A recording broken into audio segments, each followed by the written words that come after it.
Eh bien bonjour, bienvenue dans cette vidéo. J'aimerais vous montrer quelque chose sur ce graphique du DAX avec cet indicateur, donc les trois lignes comme cela, qui ressemblent un peu à un centre de gravité. La première chose, c'est que quand le marché va dépasser une des deux lignes, donc rouge et verte, eh bien il va revenir soit au centre, soit sur la ligne noire, soit sur la ligne à l'opposé. Par exemple, là, on est à la hausse. On voit très bien que l'indicateur part en haut, donc à la hausse. Et on voit que le marché ici, eh bien, sort, donc en dehors de cette ligne rouge, donc cette ligne extérieure. Et en fin de compte, là, on a une vente à prendre. Donc c'est un peu le contraire de la hausse, quoi. Donc dans ce cas-là, il va venir, eh bien, au moins toucher la ligne centrale. On va prendre des profits sur la ligne centrale. Par contre, quand on monte comme cela et qui vient dépasser donc la ligne verte, donc la ligne basse, et puis qu'on monte, ça veut dire que là on a un signal d'achat assez fort. Et là, il ne va pas aller chercher la ligne centrale noire, mais il va aller chercher l'autre ligne de l'autre côté. Vous voyez, donc quand ça monte qu'on a un achat, eh bien on va chercher l'autre ligne à l'extrémité. Quand ça monte et qu'on a une vente, on va chercher la ligne centrale et vice versa quand ça descend. Donc ça peut être pas mal pour vous, hein, donc de pouvoir avoir des bons signaux. Alors il y a des moments, bon, il va la dépasser avec une grande bougie, comme ici, vous voyez, là il a fait une grande bougie à la fin. C'est très très bien. Donc après cette grande bougie, ensuite il est bien bien descendu. Sur le 5 minutes, on le prend ici, il va aller chercher plus de 130 points. Donc les grandes bougies, on les reconnaît, comme ici par exemple, là c'est pareil, en début de journée, eh bien, il est monté un peu, ensuite il est redescendu, mais il l'a dépassé quand même. Est-ce qu'il y a un dépassement? Est-ce qu'il y a une grande bougie comme cela? Et ensuite il est bien parti tout en haut, là, hein, aller chercher 170 points. Et voilà, donc moi, franchement, j'attendrai qu'il dépasse avec une grande bougie.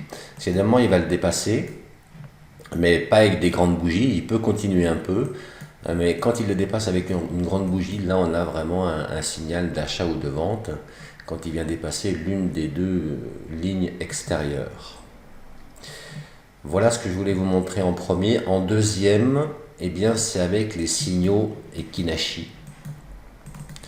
Et cet indicateur, il va filtrer quand même ces signaux. Ça veut dire que quand on a un signal haussier, quand on est dans la bande inférieure basse, là, enfin du moins dans la zone basse, qu'on a un signal haussier, ben là, c'est très bien de le prendre. Là, on a un signal baissier, là, hein, parce qu'il est au-dessus, mais on est dans la zone basse, donc on ne le prend pas. Voyez. Là, on a un signal baissier dans la zone haute, il a fonctionné. Un signal baissier dans la zone haute, il a fonctionné. On a le temps de sécuriser ici. Hein. On prend un petit peu, on ne prend rien, mais au moins si on ne gagne pas, on ne perd pas. Là, on a un signal haussier, mais on est au milieu. Donc, quand on est au milieu, vraiment trop proche de la ligne centrale, eh bien, on ne prend pas le signal. On va regarder encore ici. Là, on est au milieu, donc ça ne vaut pas le coup. Là, on est vraiment tout en haut, quelque part, hein, donc dans la zone haute. Et là, on a un signal qui était très bon. Hein. Là, on est au milieu, on ne le prend pas. Là, on est tout en haut, donc le signal de retournement très bon. Celui-ci, il est au milieu, on pourrait le prendre encore à la limite, on le prend, donc un signal haussier bon.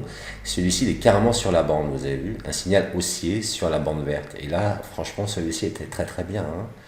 Celui-ci, pareil, celui-ci au milieu, on ne le prend pas en considération. Celui-ci, il a gagné, celui-ci, il a gagné, celui-ci, proche un peu du milieu, on va le laisser. Celui-ci, dans la zone basse, il a gagné, celui-ci, trop proche. Celui-ci trop proche, celui-ci il a gagné, celui-ci il a gagné. Vous voyez, ça filtre quand même pas mal. On est quand même pas mal. Donc avec ces deux indicateurs, on est sur le 5 minutes là. Hein. Ces deux indicateurs, eh bien, cet indicateur des bandes va aller filtrer les signaux de trading. Comme ça, eh bien, on a quand même, on augmente la probabilité de gagner avec les signaux, parce que les signaux c'est pas toujours 100% fiable. Mais avec cet indicateur, ça va donner encore, ça va grandir eh bien, la probabilité de prendre des bonnes décisions. Donc dans les deux cas, on a quelque chose de très bien avec cet indicateur. Hein, dès qu'on dépasse, eh bien, on va regarder la tendance haussière ou baissière et puis on prendra en considération l'objectif. Et ensuite, eh bien, sur celui-ci, eh bien, on va filtrer les signaux, tout dépend où il apparaît, sur une zone haute ou sur une zone basse, et on va décider d'investir ou pas. J'aimerais que pour les personnes qui sont passionnées par rapport à cela, hein, cette déduction, cette observation, voudrais savoir si, qu'est-ce que vous en pensez. Voilà, vous qui regardez, eh bien, qu'est-ce que vous en pensez? Si vous voulez mettre un commentaire ou m'envoyer un email pour me dire comment je pourrais perfectionner eh bien, cet indicateur des trois traits, là, des trois bandes. Euh, Peut-être mettre des alertes, peut-être mettre des choses. Si vous avez des idées, n'hésitez pas. Eh bien, donnez-moi-les et puis j'aurai des idées en fait pour coder cela et ensuite pour avoir l'indicateur. Voilà, je vous souhaite une très bonne journée.